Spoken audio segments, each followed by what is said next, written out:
America woke to another nightmare, another school shooting, another community shattered. The cycle of violence continues, leaving families and friends in mourning, and a nation grappling with the same haunting questions. On April 11, 2025, a lone gunman entered a Texas high school.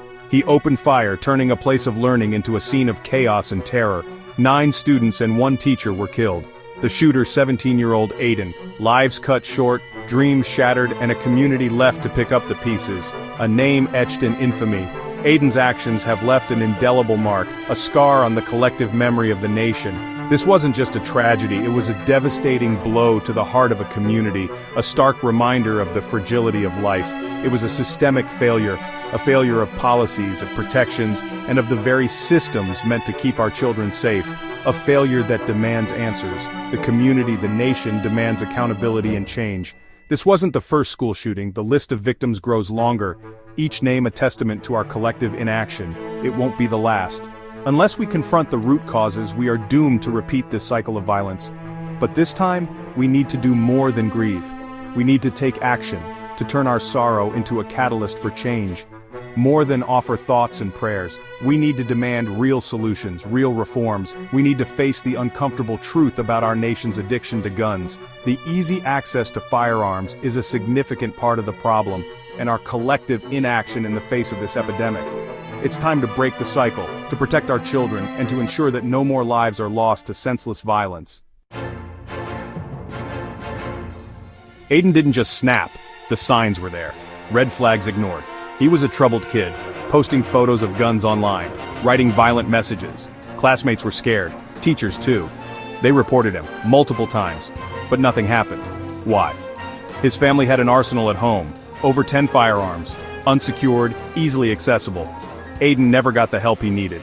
No therapy, no intervention, just a toxic mix of anger, isolation, and easy access to deadly weapons. This tragedy exposes a broken system, a system that failed Aiden, failed his victims, failed us all.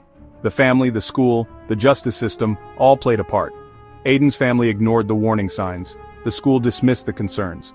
And the justice system, well, it never got a chance to fail him because nobody stopped him before he could unleash his rage. Section 4. Emily's story, a life cut short by indifference. Emily was one of the victims. She was a bright-spirited young girl with dreams and aspirations, just like any other teenager. Her life was full of promise and she had so much to look forward to. She was celebrating her 16th birthday. It was supposed to be a joyous occasion, a milestone that marked the transition from childhood to young adulthood. A day meant for cake and laughter, surrounded by friends and family who loved her dearly. The room was filled with joy, the air thick with the scent of freshly baked cake. Instead, it became a day of unspeakable grief. The laughter was replaced by tears, the joy by sorrow. The once vibrant room now stood silent, a haunting reminder of what was lost. Her father's words cut through the noise. "My daughter didn't die because of a killer." His voice trembled with emotion, each word a dagger to the heart of those listening. She died because the adults stayed silent.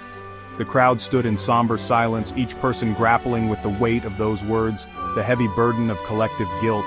His words echo the anguish of every parent who has lost a child to gun violence. They are a call to action, a plea for change, a demand for accountability.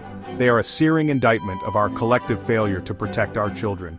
Each sign, each tear, a testament to the lives cut short and the future stolen. Emily's story is a stark reminder of the human cost of inaction. It is a call to remember, to reflect, and most importantly, to act. For Emily, and for all the children whose lives were cut short by indifference. Section 5. A nation's shame, the urgent need for change. Our country stands at a crossroads, facing a crisis that demands immediate action. The time for complacency is over.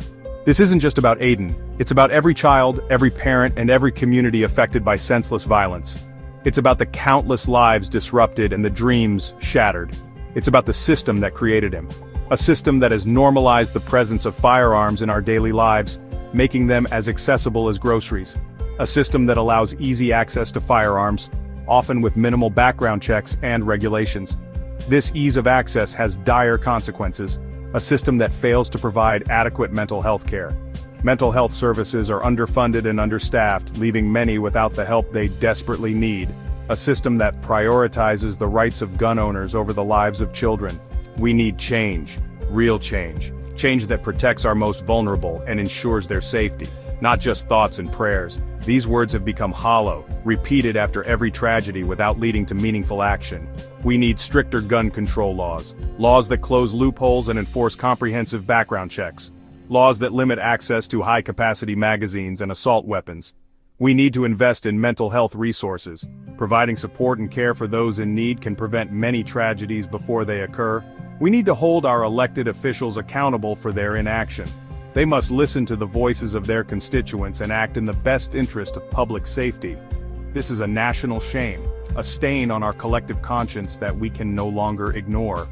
And it's time we do something about it. Together, we can create a safer, more compassionate society for future generations.